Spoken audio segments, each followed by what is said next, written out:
Hey guys, and welcome back to my channel. In today's video we're going to be talking about Nintendo and their weird thing about updates. Now, this is going to cover a few different things about how Nintendo does updates, and I don't even know what the overall video thesis is going to be. This is just going to be kind of me kind of complaining, which is going to be like this is kind of the first time I've complained about Nintendo, really.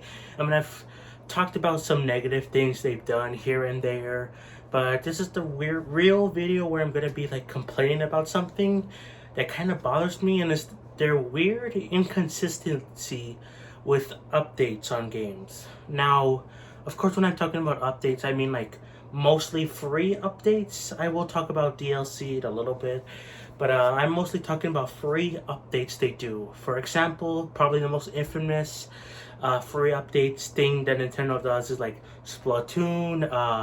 The more negative ones are Mario Sluggers or Strikers.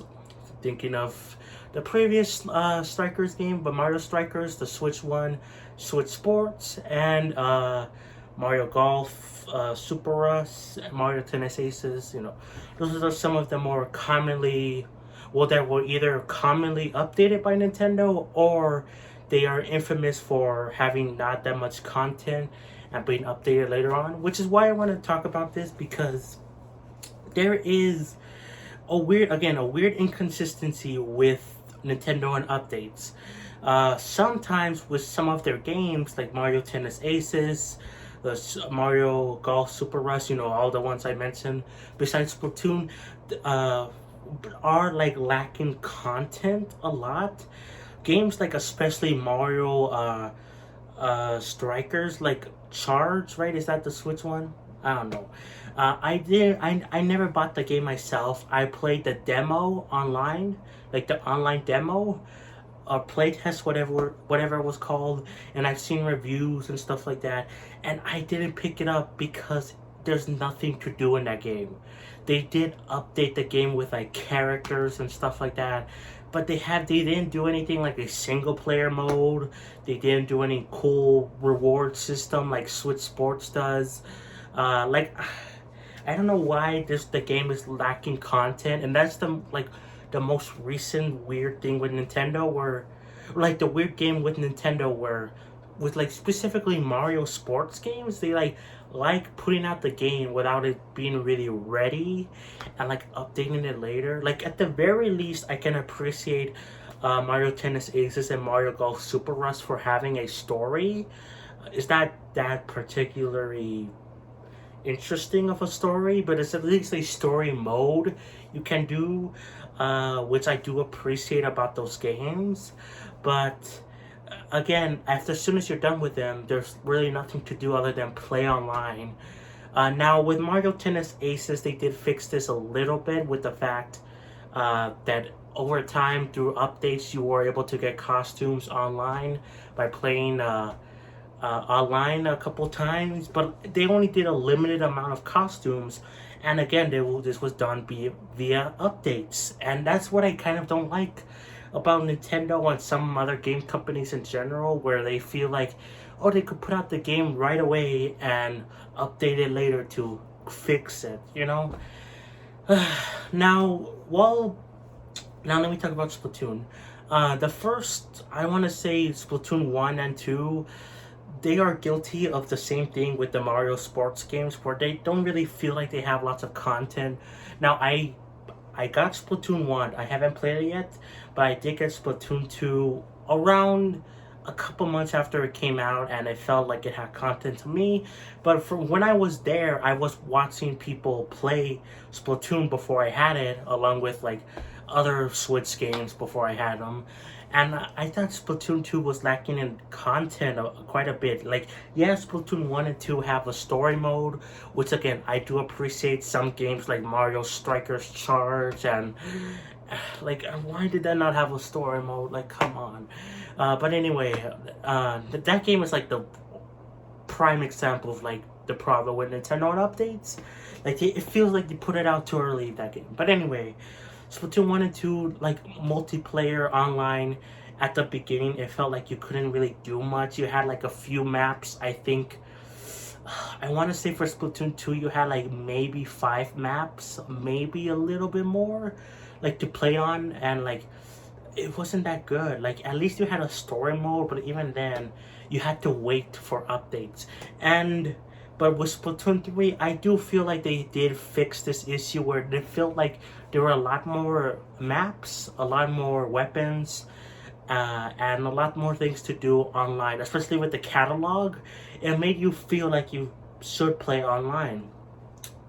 And I really think Splatoon 3 did a good job with that, and how it's doing updates in the future. Because I want to talk about this. Over time, these games, more so the Splatoon games, but some other games, got updates over time that improved the games overall. Uh, which sometimes isn't really a good thing, because I mean the game launched when it wasn't that good, and thinking about long term, how is that going to affect like the game when it's like when the online systems are down or whatever. Like anyway, that is an issue, of course, but like I just really don't think it's fair for those people that bought the game when it launched to have like that bad of an experience. uh Now, again, there are ways to like kind of help with this. I do think Wall Switch Sports uh, did kind of a little bit suffer with this, because it didn't launch with all the sports. It had to wait till golf, which, by the way, why did golf like take so long to come to Switch Sports? Like it was supposed to come out in, I think, like what, spring or something, and then it got delayed. How did golf did get delayed? But anyway, I think for the most part, even then, it still had a lot of content, and the way they did that was because of the collection stuff, which I think this is the best thing for Nintendo to do, is to have some sort of collection or catalog in Splatoon 3's case, which kind of allows, like, you could play the game for a purpose. And I think that's a big thing, because sometimes with some games, you don't really like, you just, Nintendo just puts out a game and it's like, go play online, that's it. There's no rewards, there's no single player. I think this solves the issue. The collection slash catalog is kind of like a battle pass basically, but like, you don't have to pay for it. And I think this really does help Nintendo, because of the fact it keeps players engaged with the game. People that like doing it get the collections like I do. I like getting the Switch Sports collections every week.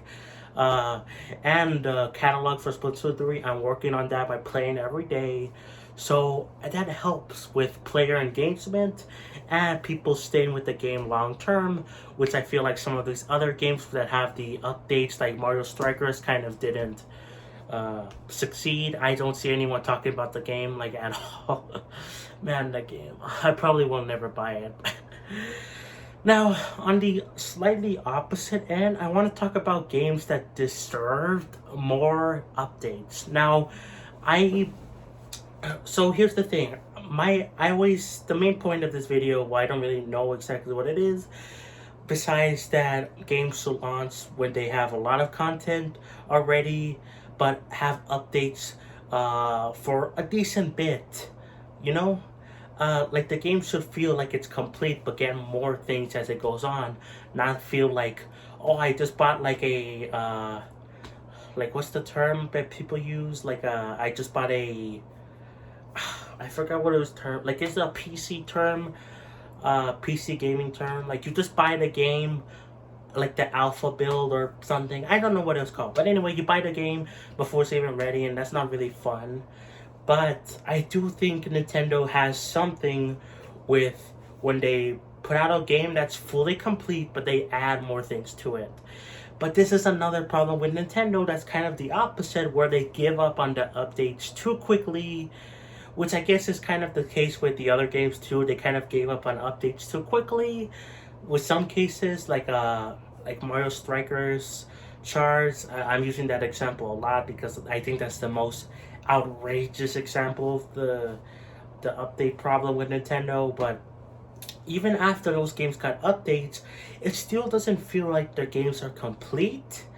But they won't even update it for that long, and I have the biggest problem with this when good games like I'm gonna bring up Mario Maker 2, Animal Crossing. Those two games had so much potential. Mario Maker 2 I love with all my heart. I love Mario Maker 1. I grew up with that. It was at one time my favorite like game ever, or at least one of my favorite games ever, Mario Maker 1. And I might feel the same way for Mario Maker 2. But the thing is, the game Mario Maker 2 launched with a pretty good amount of content, like a whole lot of content, a story mode. It was pretty cool. But then they did updates for the game, and I was so happy. But then they gave up. Why did Nintendo give up after like a year? I don't even remember if it was like even a full year. I feel like it was less than a year. Why did they give up with the updates? I don't get it. Why? Like, there's so much potential for Mario Maker 2, but it feels like they gave up just because the sales were good. It's a Mario game. They're good. But I feel like Nintendo had higher expectations, like they were expecting like 10 million within the first year or something. I don't know. I think right now, it might be 10 million, but I feel like they were expecting like 10 million out the gate or something. And then they kind of gave up on updates after the game. Why? It had so much potential. Same thing with Animal Crossing. Now, you could argue Animal Crossing didn't have a lot of content at launch. I do argue that they did. They kind of locked updates behind, like the holidays, because of time travel and stuff like that. Which you could argue is an issue. I'm not gonna deny that it's an issue, but I think the game did have a pretty good amount of content at launch. You could spend so many hours in the game at launch, and I did myself. I had like over 1,000 hours in the game. But then they gave up on updates, and I don't understand this one particularly more than Mario Maker 2 because Animal Crossing New Horizons is the second best selling Switch game. Second best. What? They gave up after one year, and if I want to be actually it was like 1 year and a half, but if you want to technically count, it's like 1 year and like a little bit there at the end with the Happy Home Paradise DLC, which they technically is DLC that got added. It's kind of an update. I'll talk about the DLCs in a bit. But yeah, so I don't know why. Why did they give up on that? And Nintendo themselves promised that they were going to do 3 years of updates for Animal Crossing, and they only did a year and a half. Why? Why? With Splatoon 2, if that makes sense.